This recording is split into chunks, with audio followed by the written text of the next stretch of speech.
Yeah, we've used the smash crab. I've got mine in the water. It's been getting no action. Dan's smash crab is in dry dock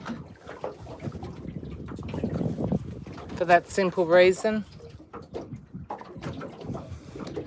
We weren't getting any action on it.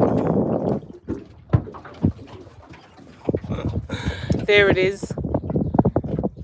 Not doing what it should be doing. It's not in the water. Mine's in the water though. Too many lines in the water.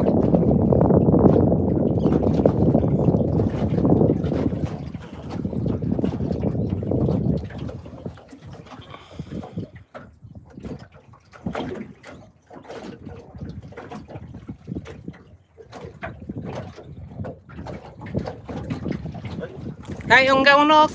Get it, babe. Fish on.